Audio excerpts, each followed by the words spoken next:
आपने कभी सोचा है कि क्या एआई सच में सोच सकता है? मेरा मतलब सिर्फ जानकारी रटना नहीं, बल्कि उसे समझना, उस पर तर्क करना। अच्छा, आज हम क्यू लॉन्ग L1.5 को देख रहे हैं। एक ऐसा एआई मॉडल जिसे ठीक यही करने के लिए बनाया गया है। तो ये सिर्फ पढ़ने के बारे में नहीं है, ये असल में सोचने के बारे में। चलिए सीधे मुद्दे पर आते हैं और नतीजों को देखते हैं। ये चार्ट देखिए। ये दिखाता है कि हुआंगलॉन्ग L1.5 का परफॉर्मेंस जेमिनी 2.5 प्रो जैसे बड़े बड़े इंडस्ट्री जॉइंट्स के बराबर है, और कुछ मामलों में तो उनसे भी बेहतर।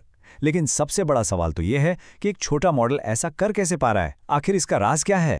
तो चलिए इस कमाल के परफॉर्मेंस के पीछे की सीक्रेट रेसिपी को परत दर परत समझते हैं। हम देखेंगे कि एआई के लिए लंबे लंबे डॉक्यूमेंट्स को समझना इतना मुश्किल क्यों होता है। फिर हम क्वेन लॉन्ग के 3 भाग वाले सोल्यूशन को जानेंगे और आखिर में देखेंगे कि ये सब मिलकर एआई को सिर्फ याद रखने वाला तोता नहीं, बल्कि सोचने वाला कैसे बनाता है। तो सबसे पहली बात, द लॉन्ग कॉन्टेक्स्ट चैलेंज। देखिए, ज्यादातर एआई मॉडल्स किसी लंबे दस्तावेज में एक खास तथ्य तो ढूंढ सकते हैं, मतलब घास के ढेर में सुई ढूंढने जैसा काम। लेकिन असली मुश्किल तब आती है जब जवाब देने के लिए आपको पूरे डॉक्यूमेंट में बिखरी हुई अलग अलग जानकारियों को एक साथ जोड़ना पड़ता है। बस वहीं पर ज्यादातर मॉडल्स भटक जाते हैं।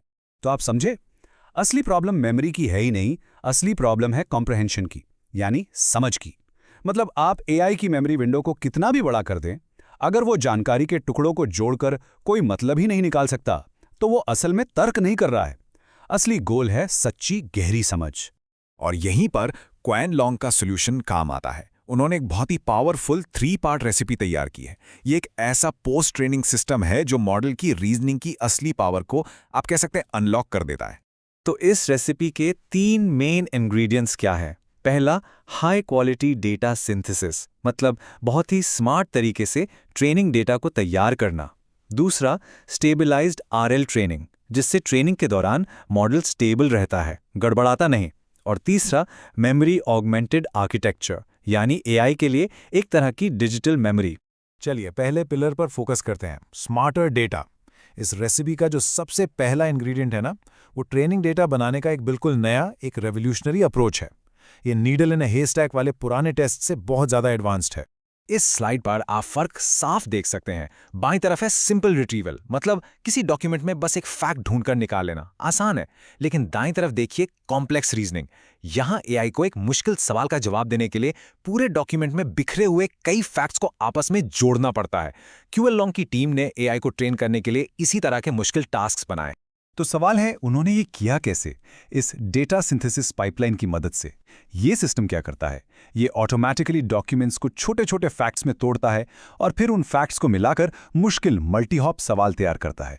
ये ऐसे सवाल होते हैं जिनका जवाब किसी एक जगह पर नहीं मिलता, और इसी से बड़े पैमाने पर हाई क्वालिटी ट्रेनिंग डेटा बन पाता है। ठीक है, तो अब हमारे पास बेहतरीन डेटा तो आ गया।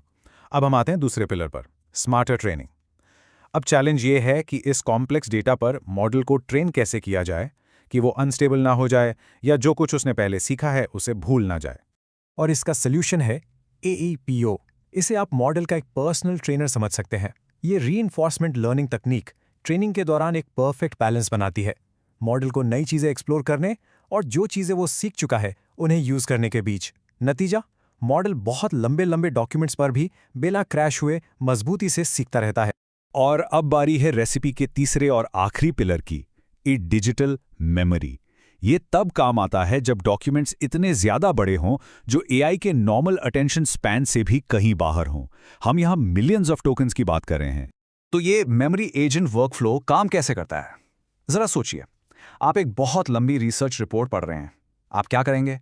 आप उसे हिस्सों में पढ़ेंगे, हर हिस्से के बाद मेन पॉइंट्स को नोट करेंगे और फिर आगे क्या पढ़ना है इसका एक प्लान बनाएंगे, है ना? ये एआई बिल्कुल बिल्कुल यही करता है। और इस मेमोरी सिस्टम की कैपेसिटी कितनी है?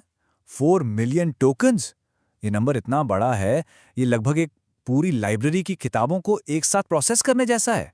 तो जब आप इन तीनों पावरफुल इंग्रेडिएंट्स को मिलाते हैं, स्मार्टर डेटा, स्मार्टर ट्रेनिंग और एक डिजिटल मेमोरी, तो नतीजा क्या होता है? नतीजा है एक ऐसा एआई जो सिर्फ रटना नहीं जानता, बल्कि सच में सोचना जानता है। अगर हम नंबर्स में बात करें तो इंप्रूवमेंट कितना है? क्वेन लॉन्ग L1.5 ने अपने बेस मॉडल के मुकाबले एवरेज परफॉर्मेंस में 9.90 पॉइंट्स का गेन हासिल किया। ये एक बहुत बहुत बड़ा जंप है। और कुछ खास टास्क पर तो रिजल्ट्स और भी हैरान करने वाले हैं। MRCR बेंचमार्क को देखिए, जहां AI को लंबी बातचीत से जानकारी निकालनी होती है, वहां परफॉर्मेंस गेन 31.72 पॉइंट्स का है। ये दिखाता है कि ये सिस्टम असल दुनिया की कॉम्प्लेक्स सिचुएशंस में कितना ज्यादा इफेक्टिव है। हगिंग फेस कम्युनिटी के एक यूजर S1 Mind ने इसे बहुत ही खूबसूरती से समराइज किया है। उन्होंने कहा, this feels less like scaling tokens and more like teaching models how to think across time. ये बात बिल्कुल सही है। यह सिर्फ AI की कैपेसिटी बढ़ाने के बारे में नहीं है, ये उसे समय के आर पार सोचने का एक नया तरीका सिखाने के बारे में है। तो आखिर में ये हमें एक बहुत बड़े सवाल पर छोड़ जाता है। What becomes possible when AI can understand an entire library?